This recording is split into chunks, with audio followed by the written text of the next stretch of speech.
Otros de los temas que hemos elegido para caracterizar a la etapa constitucional, además del de organización nacional y generación del 80 y siglo XX, radicalismo y peronismo, fue o es el de los golpes de Estado. Algo clave en el desarrollo de la historia argentina contemporánea. Si bien hubo intentos de golpes de Estado desde la organización misma del país, todos fracasaron de una u otra forma. Ahora, en 1930, como habíamos explicado anteriormente, se da el primer golpe de Estado, que va a ser el 6 de septiembre de 1930. Lo hacen grupos fundamentalmente militares, pero con apoyo de grupos civiles. Esta revolución, como así lo llamaban, pero nosotros vamos a llamar golpe de Estado, estaba conformada especialmente por dos grandes grupos. Uno más conservador, liderado por Justo, que después va a llegar legalmente a la presidencia, y otro liderado por Uriburu, que es más ligado a sectores nacionalistas, está en la época del corporativismo en el mundo. Entonces, eso es lo que ocurre en la Argentina. Y acá aparece algo importante, como muchas otras cosas, en que esto era, a ojos de muchos o de todos, era algo ilegal, porque era un golpe militar en contra del gobierno legalmente establecido por la Constitución. El gobierno que asume le informa a la Corte Suprema de Justicia y por una acordada, que terminará siendo famoso, finalmente se avala este golpe de Estado por distintas razones que están en los fundamentos de la acordada. Esto va a tener consecuencias posteriores. Ese fue el primer golpe de Estado.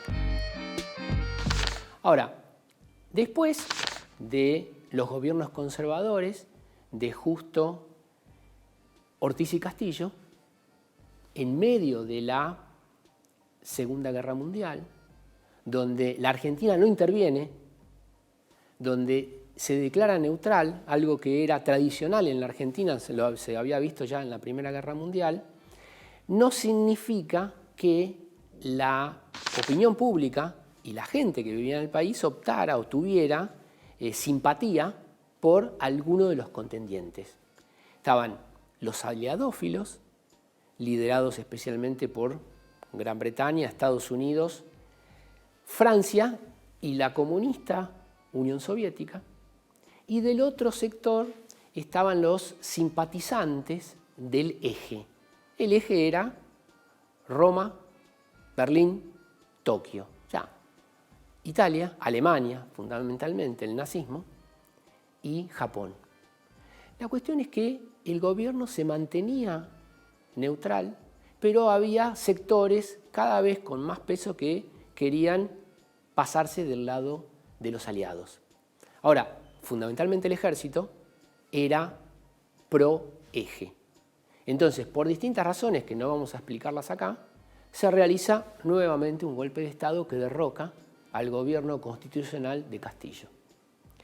Esta revolución o este golpe de Estado, que a veces se lo llama Revolución del 43, en estos términos después en las clases nosotros lo vamos a trabajar, es muy importante poner el nombre que corresponde. Bueno, tiene su política. Habíamos comentado que el coronel Perón, que fue partícipe del golpe, tiene varios cargos en este gobierno de la revolución. Es vicepresidente, ministro de Guerra y secretario de Previsión Social, donde ahí tiene una acción muy importante que le da mucha visibilidad, que lo hace llegar después por elecciones al poder en 1946.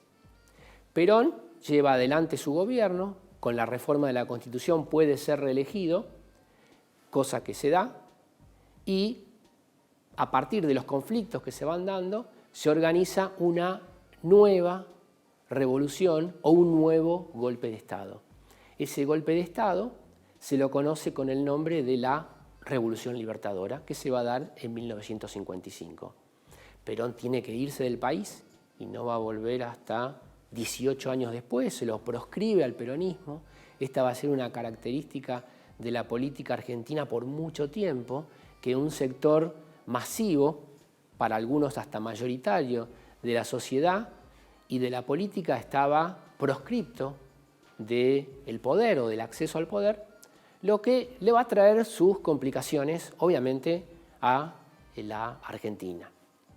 Esa revolución libertadora después le entrega el poder a Frondizi por elecciones no totalmente libres en el sentido de que había gente proscripta, el caso del peronismo.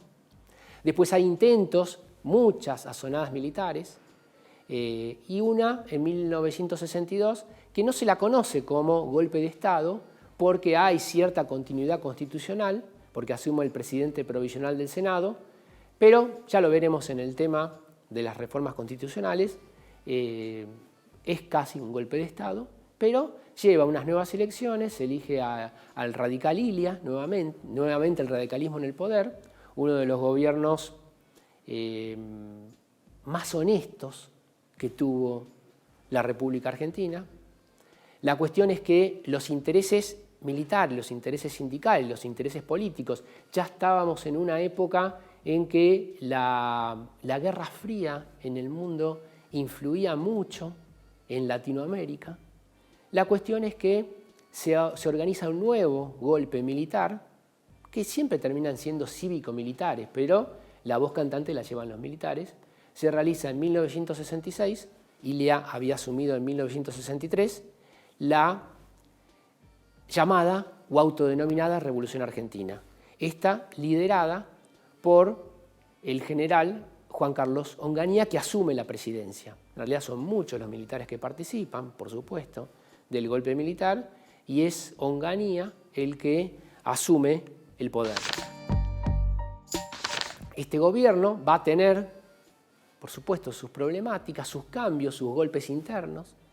Va a asumir después Levingston y después Lanusse, pero siempre con la cuestión de la proscripción del peronismo. Ya había empezado la guerrilla, había empezado la represión militar, la situación política y de beligerancia interna dentro del país era muy complicada y se busca una salida electoral, una salida política. Entonces Lanusse llama a elecciones donde por distintas razones Perón no se puede presentar porque se le habían puesto unas condiciones en las que él no accede, y finalmente gana el candidato puesto por Perón, que es Cámpora. Esto se da en 1973.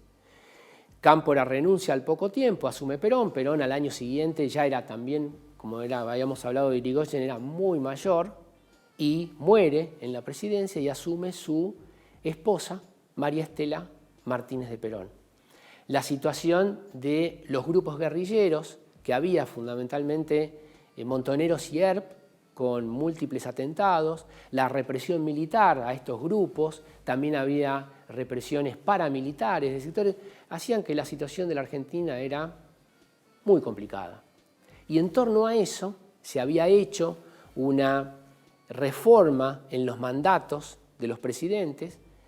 Con la Constitución del 53 los mandatos duraban 6 años, pero con una reforma que no era una reforma constitucional legal porque no se hizo con convencionales constituyentes, porque la hizo el gobierno militar de la Revolución Argentina en 1972, acortó los mandatos a 4 años. O sea, no faltaba mucho para que María Estela Martínez de Perón terminara su mandato, pero la situación era muy complicada y nuevamente sectores militares toman el poder en lo que es obviamente un golpe de Estado. Se autodenominó este gobierno Proceso de Reorganización Nacional, que tuvo una actuación terrible, especialmente en lo que tiene que ver con los derechos humanos, con la represión, con la desaparición de personas, con las muertes. Fue un periodo muy oscuro, muy triste de la historia argentina. Sumémosle a que este gobierno, que está entre 1976 y 1983, después de cambios internos, porque después el primer presidente de este gobierno fue Videla, después lo siguió Viola y después asume Galtieri, todos del ejército. Galtieri, con el apoyo de las otras Fuerzas Armadas, retoma las Malvinas, lo que da origen a la Guerra de Malvinas, que todos sabemos el desenlace que tuvo. La consecuencia de esta guerra, la principal consecuencia, además de las muertes y de que estamos más lejos de volverlas a conseguir, es a ese territorio que nos pertenece, es que este gobierno militar, esta dictadura militar, se diluye. Y entonces llama a elecciones para el año siguiente y en 1983 termina esta dictadura militar, este proceso de reorganización nacional, y da pie al triunfo nuevamente del radicalismo con Alfonsín como presidente, y a partir de ese momento, 1983, se consolida o empieza nuevamente la democracia y se consolida hasta nuestros días.